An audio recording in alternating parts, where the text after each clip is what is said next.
Todos mueren. Es la ley más profunda de la historia humana. Nacemos, vivimos y acabamos. Y sin embargo, en medio de esa certeza, hay una excepción que choca a cualquiera que abra la Biblia con honestidad. Elías no murió como los demás, fue llevado al cielo en un carro de fuego. ¿Por qué Dios eligió una salida que rompe con lo esperable? ¿Fue un premio? ¿Una señal? ¿Una estrategia divina para asegurar continuidad? Hay un detalle concreto, un gesto y una condición que cambian por completo la lectura de esta escena. Y es precisamente el detalle que nadie te explicó. Si quieres entenderlo, quédate hasta el final, para comprender por qué la retirada de Elías no es solo un efecto espectacular. Hay que volver a su origen. No era príncipe, ni descendiente de una dinastía famosa. Era Elías, el tisbita, un hombre de Gilead, tierra de pastores y heridas, no de palacios. Entró en la historia sin tarjeta de presentación. Ningún linaje ostentoso, ninguna credencial académica. Solo una llamada y una voz que anunció juicio sobre una nación. La escena política y religiosa en la que aparece Elías era feroz. Acab y Jezabel habían transformado a Israel.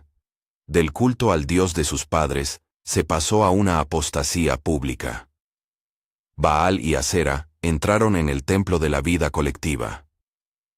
Los altares paganos competían con el altar de la alianza. En ese contexto, la voz de Elías no fue un sermón más, fue una advertencia radical. Anunció sequía. Declaró que la lluvia sería detenida, y con ello desató una crisis que dejó al país en tensión, hambre y desorden espiritual. No habló desde el confort. Su mensaje confrontó la estructura misma del poder, pero no todo fue fuego y condena. La providencia de Dios aparece en gestos pequeños y humanos. Primero lo envía a beber al arroyo de Kerit. Allí Dios provee de una manera insólita, cuervos que traen su comida.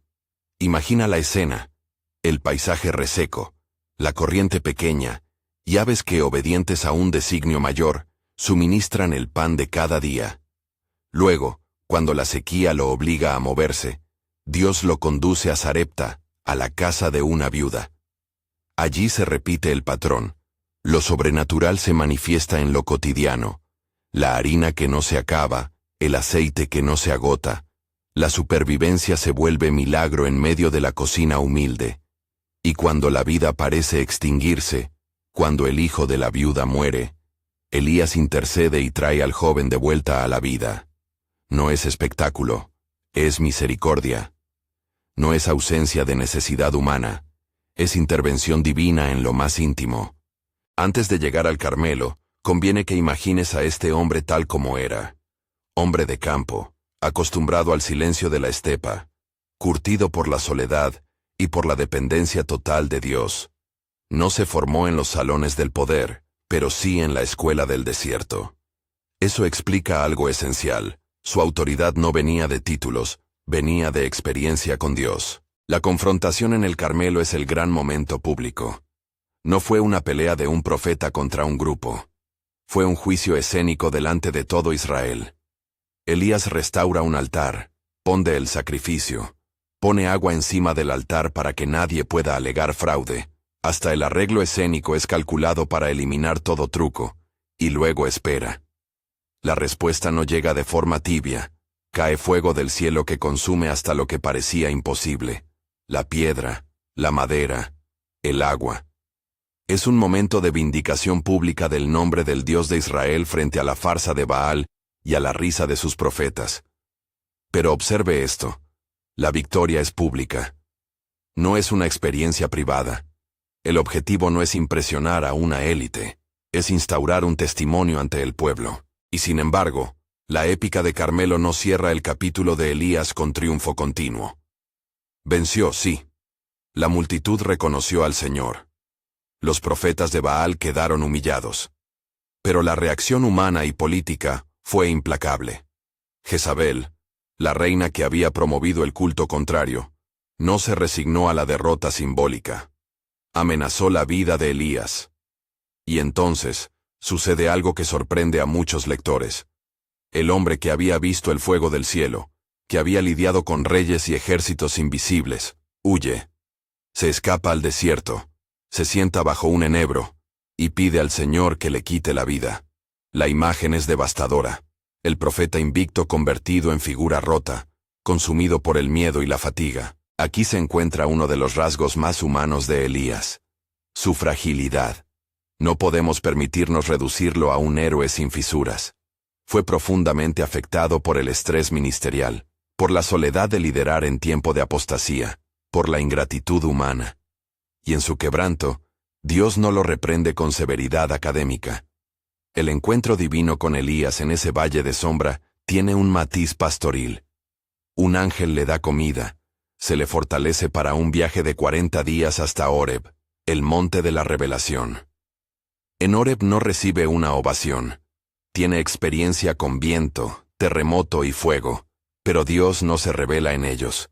En cambio, en un silbo apacible, una voz tenue, Elías escucha la presencia de Dios. Esa escena en Horeb señala algo central de su ministerio.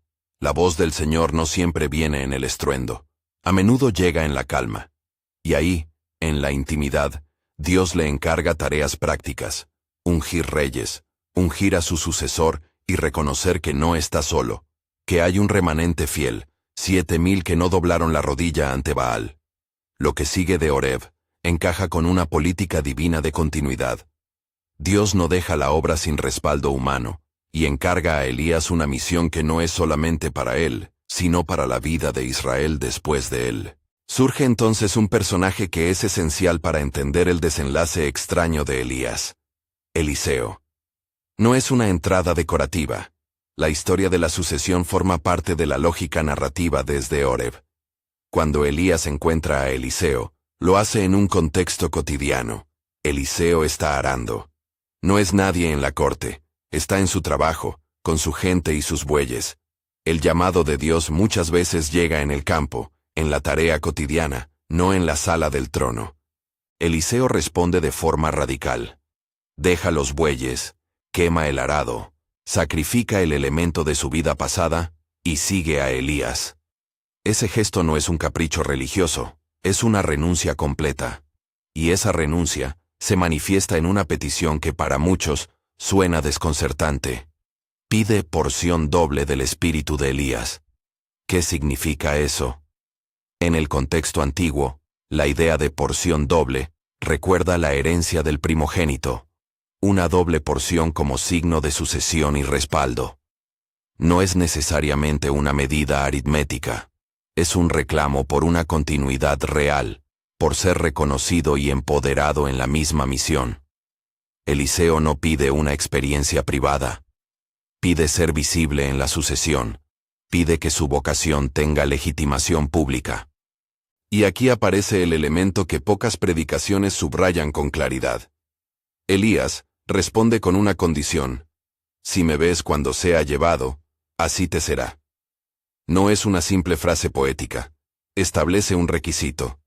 La transferencia no será algo oscuro y solitario. Tiene que ocurrir con testigos. Tiene que haber una demostración visible que sirva de garantía. El gesto de Elías al quitarse el manto y arrojarlo sobre Eliseo no es solo simbólico o conmovido. Es un acto con fuerza jurídica y pública. El manto cae como sello, como signo manifiesto.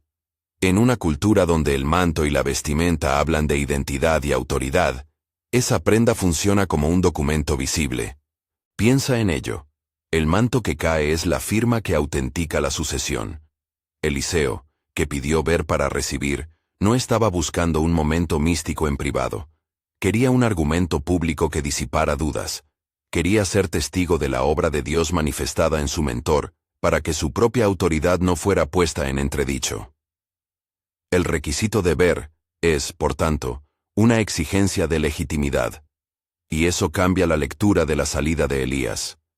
Si la transferencia exige visibilidad, entonces la forma en que Dios lo retira de la escena humana no es un capricho, es una pieza del proceso de validación pública y sucesión. Antes de seguir con lo que ocurrió en el Jordán, y con lo que muchos recuerdan solo por la espectacularidad del carro de fuego, conviene detenerse un momento en el simbolismo del manto. En el Antiguo Testamento la ropa no es un accesorio neutral. Habla de papel, de rol, de identidad. Cuando José fue revestido por su padre con una túnica especial, no era solo un regalo, era afirmación de favoritismo y de posición. Cuando Elías lanza su manto sobre Eliseo, está entregando más que tela. Está manifestando que la misión que llevaba puesta se transfiere. Esa es la razón por la que Eliseo insiste en ver. Quiere la prueba pública de que la responsabilidad, la autoridad y el espíritu se han movido de su maestro a él. Y la narración prepara algo más. El paso hacia el Jordán. Los dos viajan juntos. Elías no se aparta de su discípulo. Hay una proximidad física que subraya la continuidad. A orillas del río, Elías toma su manto, lo envuelve y golpea las aguas. El Jordán se abre, y los dos pasan en seco. Ese momento, antes incluso del cierre final, funciona como ensayo y confirmación. Si el discípulo puede reproducir el signo de su maestro, si con el manto provoca la división del río, entonces hay una participación real en el poder que sostenía al profeta. Nuevamente, la prueba es pública.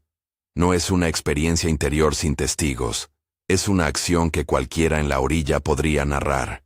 Pero todavía, la narrativa no cierra aquí. La escena en el Jordán es la antesala de lo que vendrá.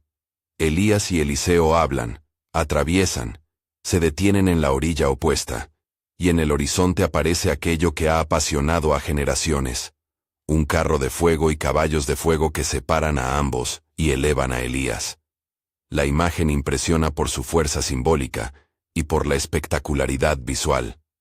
Pero es importante recordar el hilo fino que sostiene esa imagen, la presencia de testigos y la caída del manto. La ascensión no es un acto de exhibicionismo sobrenatural sin finalidad. Es, en su contexto, la manifestación pública que autentica una transferencia.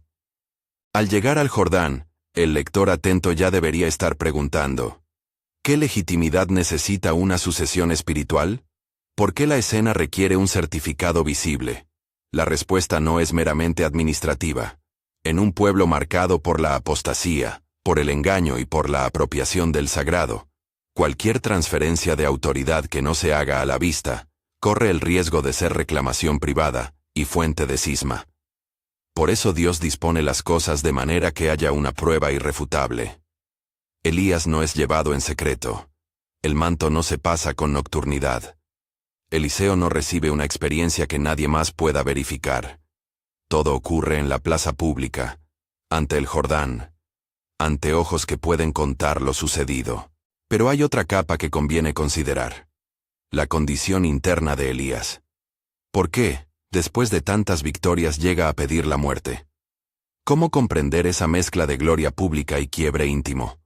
La respuesta pastoral es doble. Por un lado, el ministerio tiene costos reales: soledad, persecución, fatiga. Por otro, la propia experiencia de la presencia de Dios no inmuniza contra el desgaste humano. Muchas veces, quienes han visto grandes manifestaciones de la gracia son quienes más sienten el peso de la soledad cuando las circunstancias se vuelven adversas. Dios no nos insulta por estar cansados, nos acompaña y nos encomienda a otros. La designación de Eliseo y la forma pública de la sucesión responden a esa lógica. La creación de un relevo no solo garantiza la continuidad doctrinal, sino que protege la vida humana del servidor. Mientras la historia avanza, la pregunta que formulamos al principio sigue vigente. ¿Por qué Dios se llevó a Elías sin morir? No es suficiente decir para glorificarlo o como premio. Hay una función en esa salida. Validar públicamente la transferencia del ministerio, proteger la continuidad de la misión, dar testimonio al pueblo y ofrecer una garantía visible para el sucesor. Esto no es teoría moderna. Está inscrito en los gestos, el manto que cae, la condición de ver, el cruce del Jordán usando el manto, la presencia de testigos. Todo apunta a un plan en el que la translación es parte de un proceso institucional y pastoral, no simplemente un privilegio exclusivo. Pero dejemos por ahora la espectacularidad. La historia todavía no termina. Están en la orilla. El manto descansa en manos de Eliseo. La comunidad que ha seguido a ambos aguarda. Hay tensión en el aire. Lo que suceda a continuación confirmará si la sucesión fue auténtica. Y sobre ese limbo se cierne la esperanza y la prueba. Si Eliseo ve, y si la transferencia se hace visible, entonces, la promesa de porción doble tendrá su verificación. Si no, la historia tomará otro rumbo. En ese desencadenamiento habrá fuego, habrá cielo abierto, y habrá testigos que volverán a contar la historia. Pero antes de llegar a ese final que todos conocen de forma fragmentaria, conviene que nos quedemos unos instantes más en lo que ya está puesto sobre la mesa: la humildad del origen, la providencia cotidiana, la confrontación pública, la fragilidad humana del profeta y la urgencia de una sucesión legítima. Todo eso converge en un punto. La translación de Elías no puede entenderse como un escape glorioso del sufrimiento, ni como una evasión de la responsabilidad. Es, frente a todo, un acto cuidadosamente orquestado por Dios para dejar claro ante la nación que la autoridad continúa, que la obra no depende de un solo hombre, y que la verificación pública es la forma en la que el cielo valida la tierra. Al borde del Jordán, con el manto aún húmedo de la divisa compartida, Eliseo sabe lo que pidió y lo que debe ver. Los presentes saben lo que han presenciado: la renuncia, la petición, el signo. Solo queda la consumación visible. Pero la consumación llegará con un elemento que es a la vez sorprendente y profundamente coherente con todo lo anterior: la necesidad de testimonio. El modo en que Elías se retira servirá como sello para la sucesión. Y eso es exactamente lo que transformará la imagen de su partida de un episodio aislado en un precedente normativo para cómo Dios legitima la transmisión del ministerio. La siguiente escena, la que muchos visualizan inmediatamente al pensar en Elías, no es un capricho decorativo. Es el punto culminante de un proceso. Y mientras nos acercamos a ese punto, conviene sostener una mirada que no confunda la maravilla con la improvisación, ni la elevación con la indiferencia pastoral. El relato cuida de la humanidad del protagonista. El relato también cuida de la comunidad que heredará la obra. Por eso el gesto que vendrá no caerá del cielo sin propósito, vendrá como demostración. Es aquí, en la tensión que se genera sobre la orilla del Jordán, donde conviene detener la narración por un momento. El lector y el oyente deben sentir la respiración contenida, la prenda en las manos del sucesor, la promesa en los labios del maestro, la mirada expectante del pueblo. Todo está preparado para algo que confirmará lo que ya ha sido dicho con actos: que la autoridad divina no se pierde, que la transmisión puede ser clara, y que la historia del remanente seguirá adelante. La escena que sigue es el clímax visible de esa lógica. Pero antes de cruzar ese umbral, hay una última cosa que debemos tener presente como oyentes pastores y oyentes ciudadanos de la fe. La manera en que Dios organiza la continuidad nos instruye a no depender de héroes sino de procesos. Nos enseña a cuidar a quienes sirven y a preparar relevo con valentía, claridad y visibilidad. Cruzan el Jordán. Elías toma su manto, lo pliega con manos que conocen la austeridad del desierto y la ceremonia de lo cotidiano, y lo envuelve sobre su brazo. No hurga en palabras largas. Realiza un gesto que recuerda a antiguas tradiciones donde la tela habla por quien la porta. Da un paso, golpea las aguas con el manto y el río se abre. Imagínalo. Las corrientes que habían sido obstáculos se apartan como si la creación misma respondiera a la presencia de Dios y a la continuidad de una misión. Ambos pasan en seco. El gesto, otra vez, funciona como prueba. El discípulo ha sido formado para reproducir lo esencial del ministerio de su maestro. Pasan a la otra orilla. Hay una breve conversación, quizá palabras sencillas que el texto no detalla, miradas que confirman lo que ya fue dicho en Actos.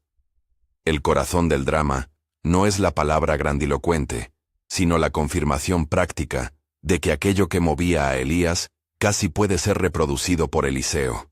El poder de Dios, la palabra profética, la autoridad moral que se sostiene en fidelidad. Y entonces, como si el cielo mismo pusiera rúbrica a lo que la tierra ya había empezado, se abre la escena culminante.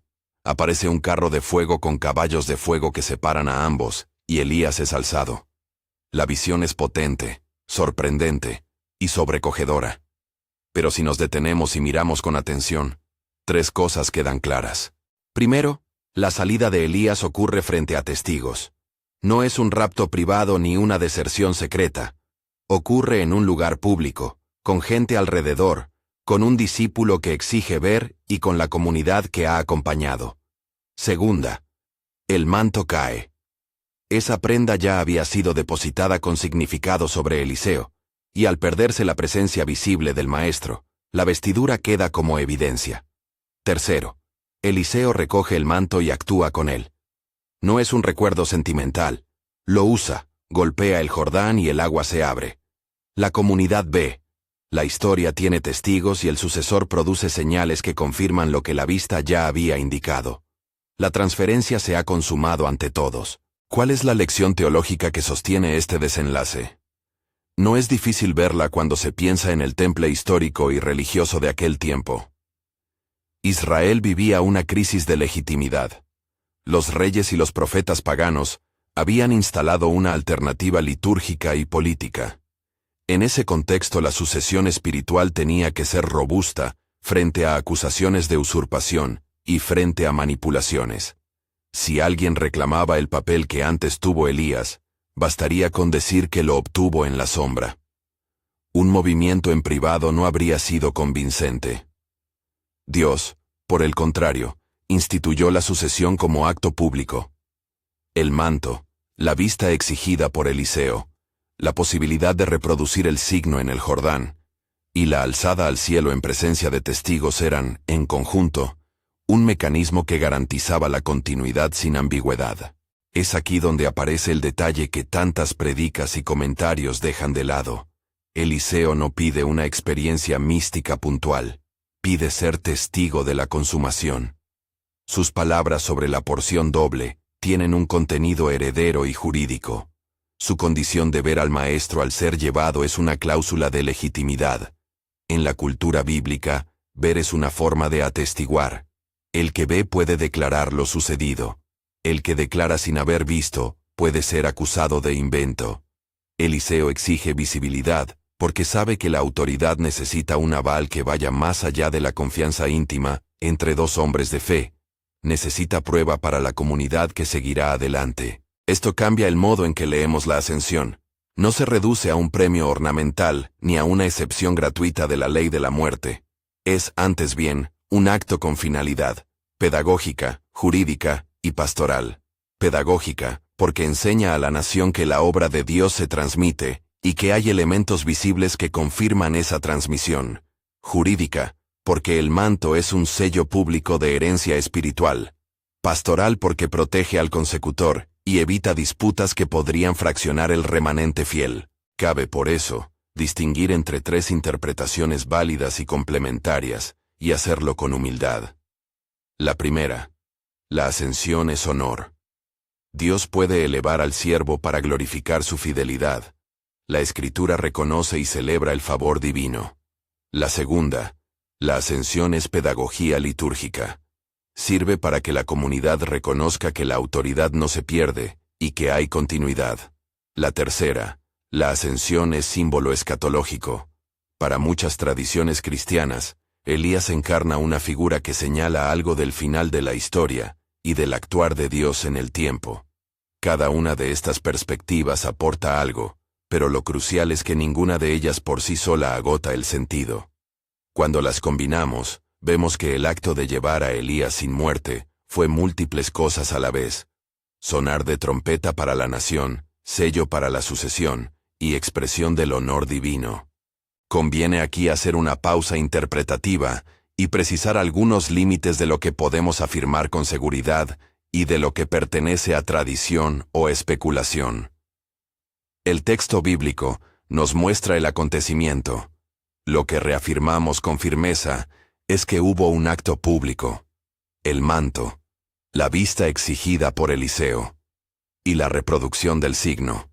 Lo que entra en la zona de la tradición o de la lectura teológica ampliada son las conexiones escatológicas, o las lecturas que vinculan de manera directa a Elías con figuras posteriores sin reconocer matices históricos y literarios.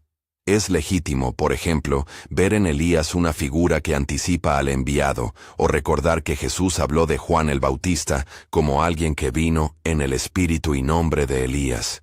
Pero eso es tipología, y no debe transformar el relato en mito moderno. Volviendo a la escena, mientras el manto queda en manos de Eliseo, y los testigos atestiguan, algo profundo se revela sobre el carácter de la misión profética.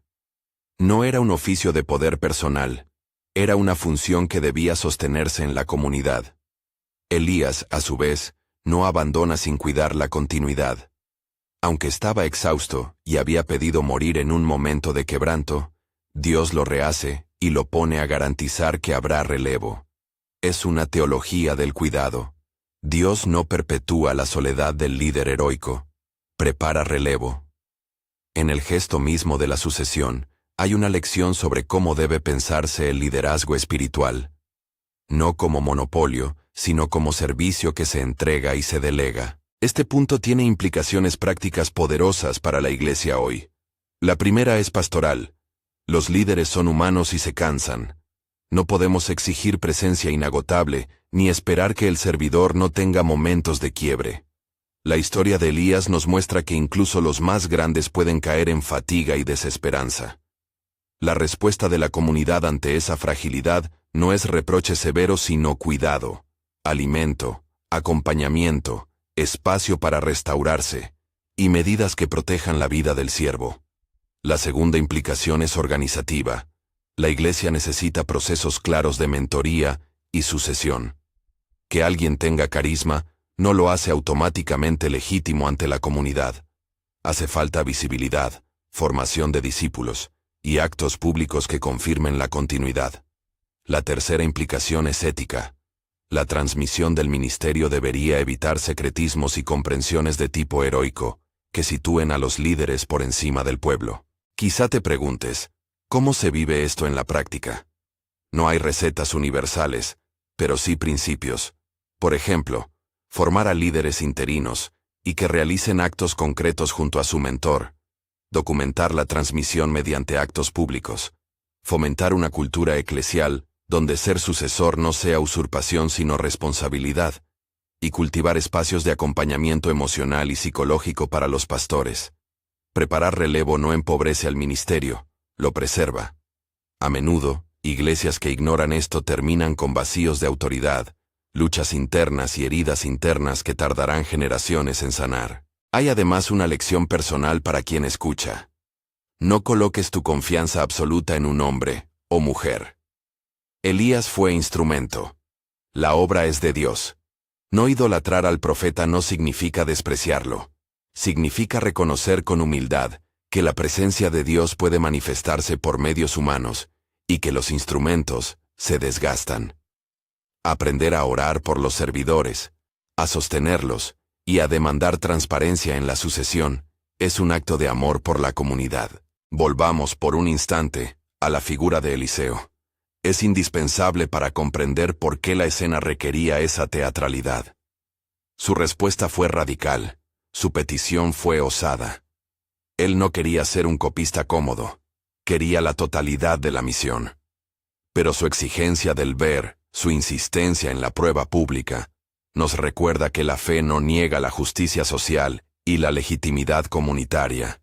La porción doble que pide tiene raíces en normas de herencia, y habla de un sucesor que busca no solo carisma, sino reconocimiento.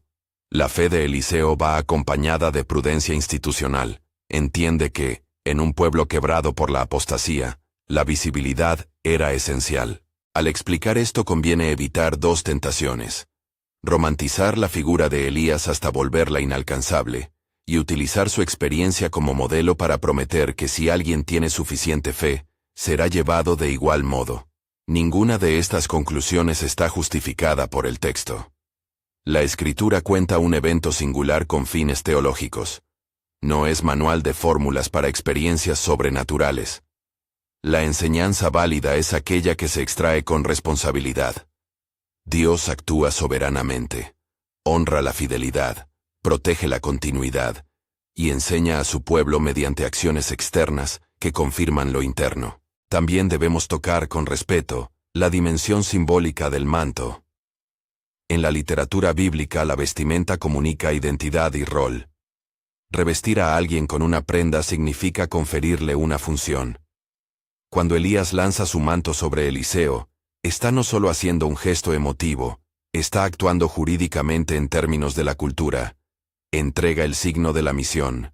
Ese manto no es un talismán mágico, es un testimonio visible que, combinado con la presencia del Espíritu, produce efecto. Por eso Eliseo debe recogerlo y usarlo. Usarlo no es superstición.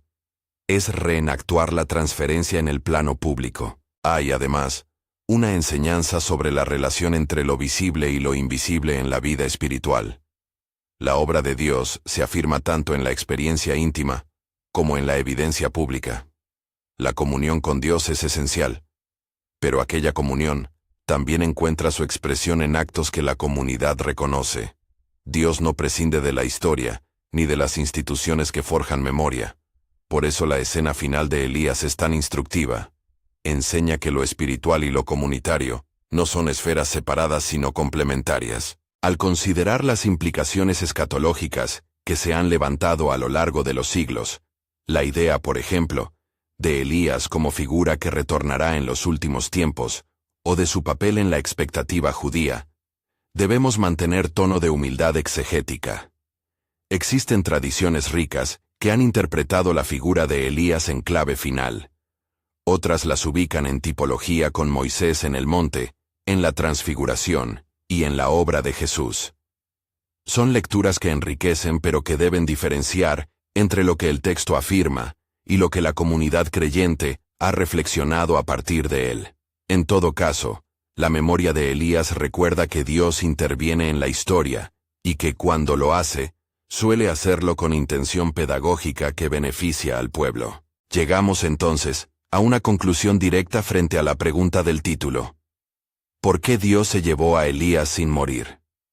Porque esa forma de partida fue el instrumento elegido para garantizar la legitimidad de la sucesión, para dar a la nación un testimonio público indiscutible, y para mostrar que la obra divina continúa más allá de la vida de un solo servidor. La elevación de Elías fue honor, sí, pero fue además y sobre todo un acto de legitimación teológica y pastoral. El detalle que nadie te explicó, la condición de ver impuesta por Eliseo y el valor jurídico simbólico del manto, es la clave que transforma la narración de un fenómeno asombroso a un proceso de validación comunitaria. Esto no borra la dimensión personal del relato. Elías es un hombre que agotó sus fuerzas, que sintió el peso del ministerio, y que fue sostenido con ternura por Dios. Si escuchamos la historia en su integridad, aprendemos a compadecernos de quienes sirven, a no exigir de ellos perfección, y a construir estructuras de relevo que les permitan descansar sin que la obra se fracture. La salida de Elías nos recuerda que la fidelidad no exime del cansancio, y que la continuidad de la misión depende de procesos claros. Al finalizar, quiero señalar 4 aplicaciones concretas que puedes llevar a tu comunidad o a tu vida personal. 1. Cuida a tus líderes. No los uses como recursos consumibles. Ora por ellos, acompáñalos, provee espacios de restauración y evita la cultura del heroísmo que quema al servidor. 2. Forma sucesores en público. La mentoría debe ser visible. Que los discípulos actúen junto a sus mentores en señales concretas que permitan a la comunidad validar la transmisión. 3. Valora las pruebas públicas legítimas. La Iglesia necesita momentos de confirmación que eviten disputas por usurpación de autoridad. Actos sencillos, claros y comunitarios pueden prevenir heridas profundas. 4. No idolatrices la experiencia sobrenatural. Admira el prodigio cuando ocurra, pero recuerda que lo esencial es la fidelidad cotidiana, la justicia y el amor que sostienen a la comunidad en tiempos de crisis. La historia de Elías nos deja, al mismo tiempo, consuelo y desafío. Consuelo porque vemos a un Dios que no abandona al que sirve. Cuando Elías quiebra, Dios lo restaura. Cuando se acerca el final de su etapa, Dios se asegura de la continuidad. Desafío porque nos interpela a construir comunidades fuertes, transparentes y capaces de cuidar y legar. La ascensión no es entonces una escapada triunfalista. Es un plan divino para que el pueblo no dependa de la permanencia de un solo hombre, sino que aprenda a reconocer la obra de Dios cuando continúa en manos fieles. Si esta explicación te ha ayudado a entender el detalle que cambia la lectura de la ascensión, esa cláusula de visibilidad, ese manto que actúa como documento público, compártelo con alguien que también necesita ver la continuidad de la fe más allá de los héroes. Suscríbete para más estudios sobre profetas y personajes bíblicos que nos enseñan no solo grandes prodigios, sino también lecciones prácticas para la vida de la Iglesia hoy. Que la fidelidad, la humildad y la sabiduría guíen a quienes sirven y a quienes los suceden. Y que aprendamos a reconocer las señales con ojos de comunidad, no de admiradores aislados.